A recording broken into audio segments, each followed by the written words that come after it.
Hey everybody, Danielle D here. I wanted to just send my love and warmth wherever you may be in the world right now. And I hope that you're taking good care, good self-care, good self-love, good self-nourishing. I wanted to introduce today a tool to help deepen the relationship that you have with yourself, as well as the relationships that you have with others, especially if you've been cooped up for a little bit now. You may feel more reactive or more defensive right now. Often we resort to behaviors that are out of survival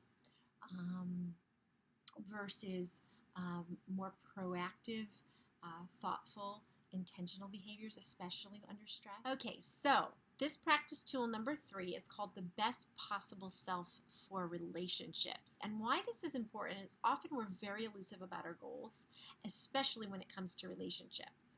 But the research actually suggests that when you do this exercise, you build hope and optimism, and that can help to motivate people to really be pulled towards their desired future, which then makes it more likely that it becomes a reality.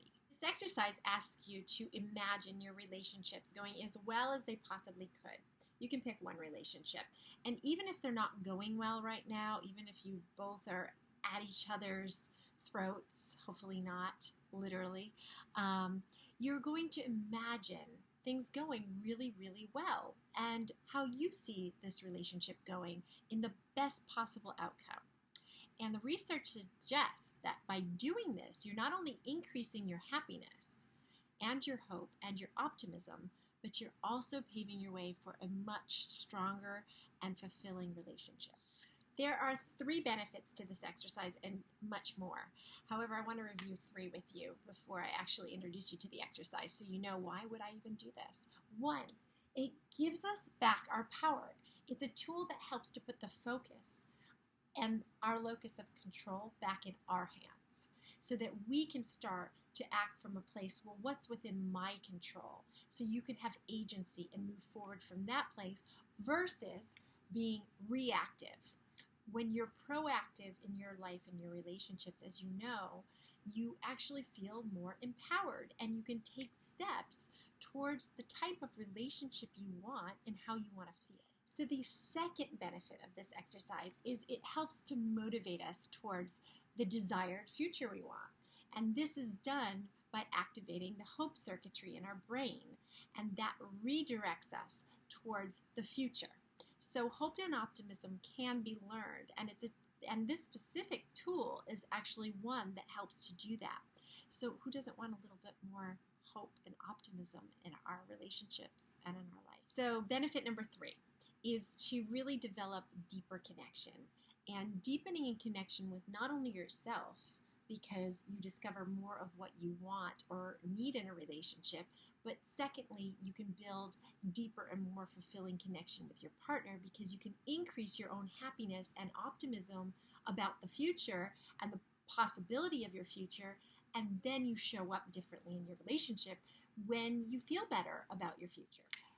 So as you're deepening in your connection with both yourself and your partner, one of the things that you'll want to look at is, if you feel comfortable, is sharing some of what you've discovered about yourself and what you envision in your relationship with this person.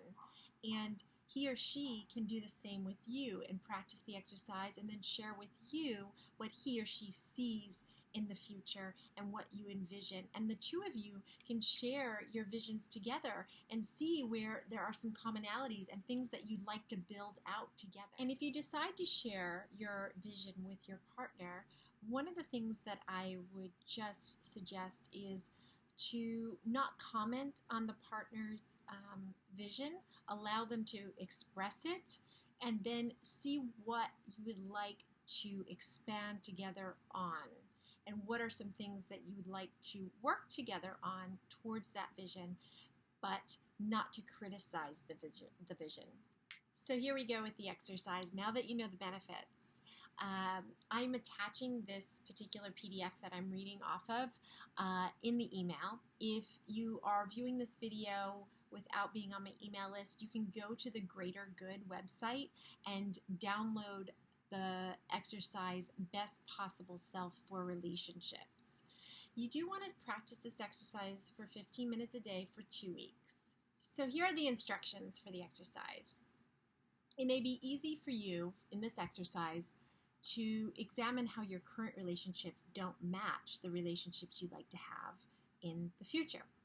You may be tempted to think about ways in which that achieving these relationships you want has been difficult in the past, maybe financially, maybe time, maybe social barriers to really developing these relationships. And for the purpose of this exercise, I really want to encourage you to focus on the future, imagining a brighter future in which you are your best self and the circumstances have really changed enough to make these desired social connections happen.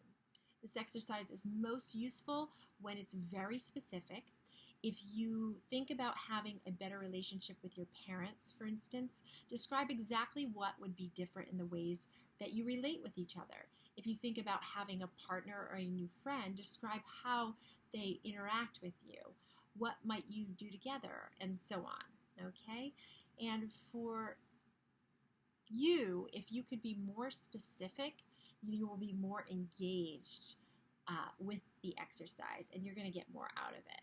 So be as creative and as imaginative and go as big as you want to go, and don't worry about the grammar or spelling. I know sometimes I get a little caught up there. All right, good luck, and let me know how it goes.